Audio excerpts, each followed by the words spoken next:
Suspended train is running much smoother now.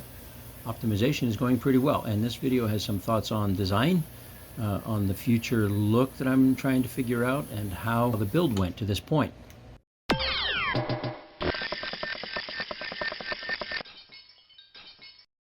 Welcome to Sisyphus Crane and Rigging. This is Mr. Bix, and I think by all this tiny little detail work I'm doing, my eyes are starting to bug out. Just kidding. But after adding another fishing sinker, it's running the smoothest yet. I have yet to try the beryllium copper brushes, the momentum transformer, the Tech 7 style transformer that is supposed to run things better at slower speeds, and a few other tweaks. My thoughts for the trolley cars are leaning to a more futuristic design, something that fits the weird sort of aesthetic that the Kineticon has. The cars, they'll be linked by some sort of bellows. Got to figure out how I'm going to put in for that, and because that's what real trains seem to have, and it covers up a lot of questionable connection between the cars. And a link on top showing those links there that kind of hold the carriages together. And I'm looking at 3 cars, and I've got a futuristic looking design going here, as you can see. I thought, well, maybe something that looked like, I don't know, science fiction-y or air scoopy or bug-eyed. So I tried a more bug-eyed look, but I'm not sure I like that. That's like, no, it looks too much like a bug. So yeah, 3 cars. And I'm inspired by the science fiction pictures that you see on old pulp paperbacks of the 60s, you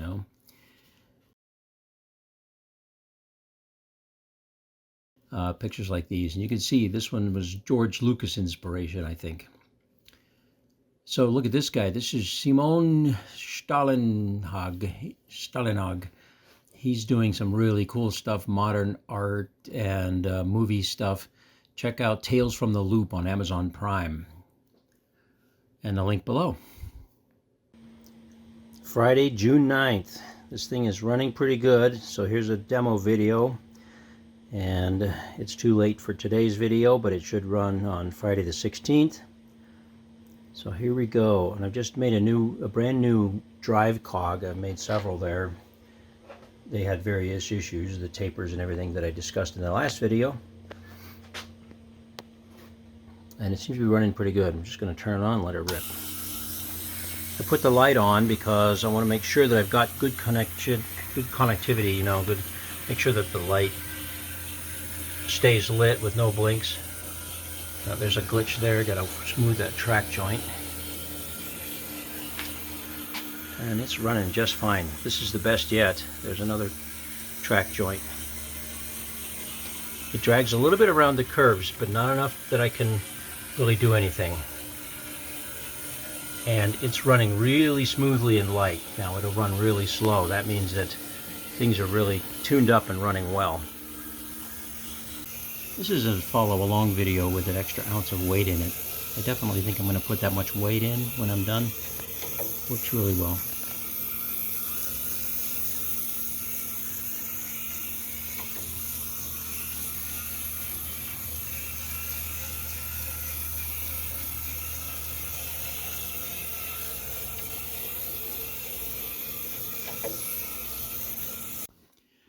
The original Kineticon had a shelf or a raised area on the left, when you're on the coin side anyway.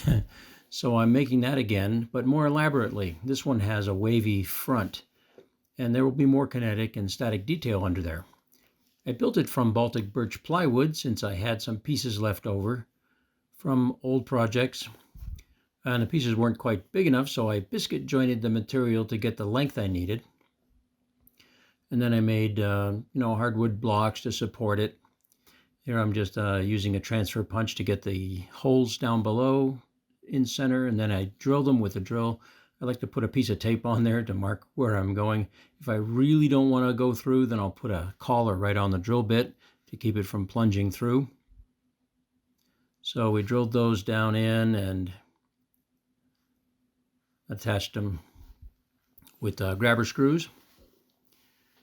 And you can see I took the laminate out from underneath, and I'm not sure why I did that. It doesn't matter, it won't be seen, and most of that laminate will be gone in the end anyway. I carefully laid it out so that I would have it exactly where I wanted it, and then in the end the glass will go around the sides. It needs to clear that.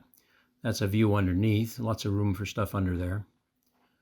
This was the biscuit joining operation. I milled out the biscuits first, and then a few thousandths oversized, I milled the pockets. That was the test pocket. So onto the brackets that hold the track to the pylons.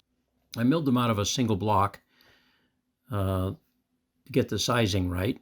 Then you mill to take away the part that you don't need, and eventually they'll be cut, which I did on the bandsaw. Before I did that, though, I countersunk them and drilled them. Here's the countersinking where the screws that attach to the track go. And then there's a set screw to hold them, and I'll use a very small stainless set screw so they're not visible. Hopefully I'll get those anodized. I'm even thinking of doing some home anodizing. I don't know if that'll work out. Once they were done, I screwed them to a block and milled down the sides to get them to the exact same size. And that about wrapped it up for those. I think I made 12. I really needed 9 because I ended up with 9 brackets. And there they were, holding things up. That one has a hole right through it for the wires to go through. So in the last video, I showed these track holding brackets. I made strips of brass, drilled them, countersunk them, and then I've got one of these bench top shears, hand lever shears. So I sheared them all, and that's what holds the track together. And there are at least 24 of those. I think I made 24. 12 of them are on right now. I'm not sure I need both sides. And there you have it. That wraps it up for this week's video. And I'm doing some traveling, so I hope to be able to squeeze in the other videos as needed. They might be a little short. We'll see how that goes. But until then, thanks for watching. Bye.